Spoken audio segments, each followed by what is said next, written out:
In Search of Great Stories presents DRAMA drama. Spoil the hell out of this movie. What happened to the tow truck, Winston? There's a lot of meta here. Let's get to watching great movies. Welcome to Movie Lover 22. It's a great question. Okay. It's spooky season, y'all. That's right. All right, we're gonna talk about the watch guide for Halloween 2025, y'all. And we're gonna jump right in because we love being spooky, we love being scared. And so first off the list, we're starting off with the cinema of the unsettling, Suspiria. Now this one is an easy what the fuck movie. It's dark, moody, vibey, mysterious, fucking weird, and just shocking enough to move forward. Dario Argento is the king of Italian what the fuck, so strap in, you're in for a wild ride. Next is Art House. For this we have The Neon Demon. It's my favorite Nicholas Winding Refn film after Drive. This one is pure vibe, cult, kinda witchy shit. This was the movie where I found out that NWF is a little colorblind, so he's forced to up the saturation in his movies so he can experience the color, making them a visual delight for the rest of us. For slashers, we have Friday the 13th, the OG, the classic, the best one.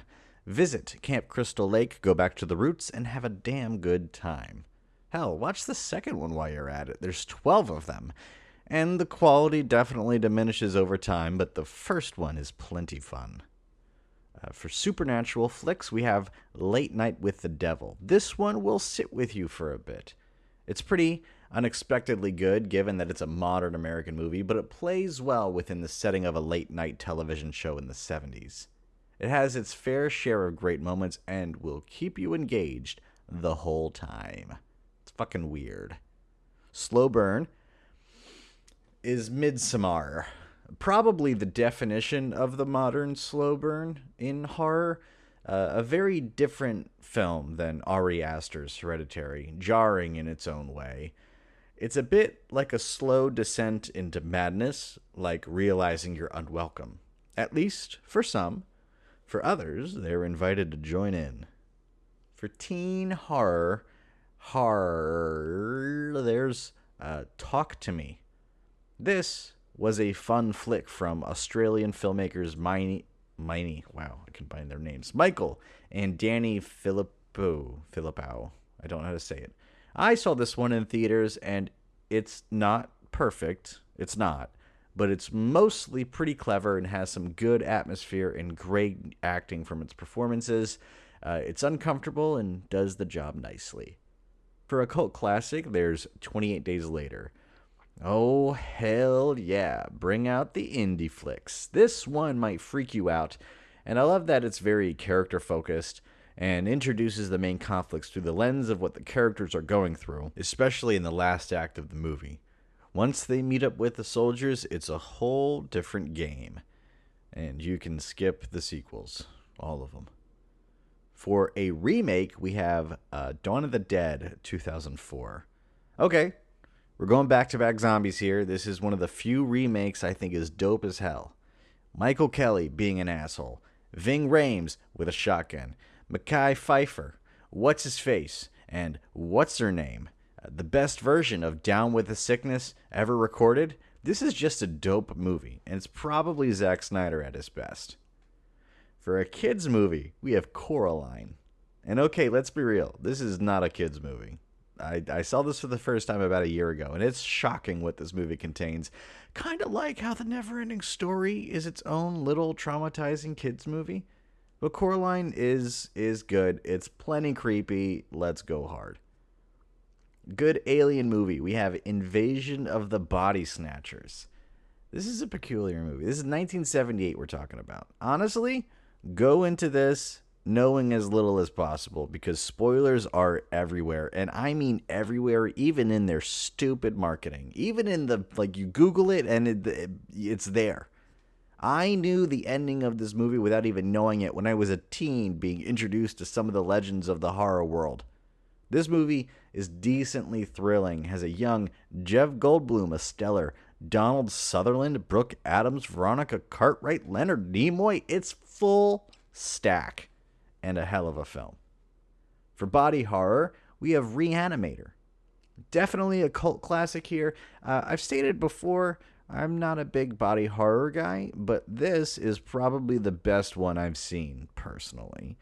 I love Jeffrey Combs being insane, and Bruce Abbott just struggling to go along with it. This one is so fucking fun and kooky. It's fantastic. For gore, we're going Evil Dead 2. Hell yeah, let's get buckets of blood. Make sure they're different colors so the theaters will actually play it.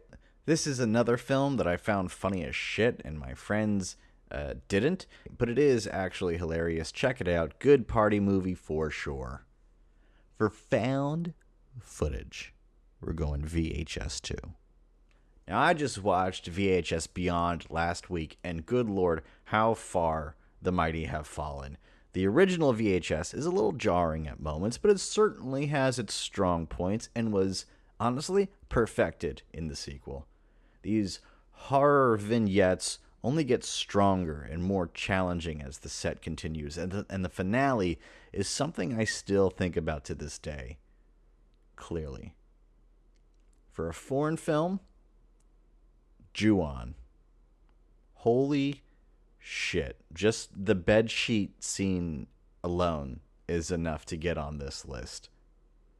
And then for the curse movie, The Grudge. For an American remake of a Japanese horror movie, it's a pretty tall order for it to be even a little good. And this one is quite good. I enjoyed both movies in their own way. And for you laymen out there, The Grudge is the American version of Ju-on, if you didn't pick that up. And if you didn't pick that up, I'm not sure why you're on this list. But welcome. Anyway, for a horror comedy, Scream. Give me Matthew Lillard and Skeet Ulrich and Jamie Kennedy being horror movie fucks, and Nev Campbell and Rose McGowan. Holy hell, this one is a lot of fun. I saw it for the first time a few months ago, and it's exactly what you people have been telling me all these years. Thank you. And then, for the other end, the comedy horror, we're going Army of Darkness, the sequel to Evil Dead 2, which was horror with a touch of comedy. This one abandons most horror conventions and focuses on comedy through the lens of a horror setting, which is set in stone with moments like Ash telling a medieval fortress that his shotgun can be found in the sporting goods department at S-Mart. For the zombie movie, we're going Train to Busan, a more recent Korean flick, and the pinnacle of how great a threat fast zombies can be. Also, the importance of not buying your kid a Nintendo Wii 15 years after they're popular. Vampire, we're going Nosferatu. Okay. Wasn't my favorite. But I cannot deny the craft of this one.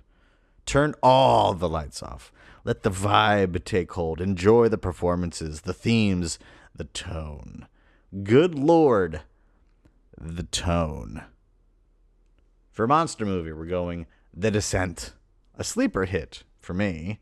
Randomly decided to watch this on a lazy Sunday afternoon with the blinds drawn, and I wasn't expecting it to go down how it did. Get fucked, y'all, and enjoy this one. Now, for the end, the psychological horror movie, Jacob's Ladder. We're ending on a really high, low note. One of the best movies I've seen this year, and even in recent years. I wanted a slow descent into hell, and I absolutely got it. It's emotional. It's heavily built on character and explores the themes of death and trauma and survival. And I loved it. I really loved this movie. 5 out of 5. Now, that's it for this year. I've given you plenty of great films to enjoy, 21 of them. And if you're still unsatisfied because you have a shit taste in movies, you can listen to my episode from last year And if that doesn't work, then you can get fucked in the most friendly way possible. If I missed anything on this list, I want to hear about it. Let me know what's top of your list to enjoy this Halloween. You can follow me on Letterboxd under the name Movie Lover Show, and you can send me messages to movielovershow@gmail.com, and you can follow me on Instagram at Superquest. That's SOUPEER. What the fuck? SOUPER Quest. Feel free to leave the show a review. Tune in next week when I talk about Buffy the Vampire Slayer. Buffy the Vampire Slayer. Fucked up my own outro. And remember, shop smart. Shop S-Mart.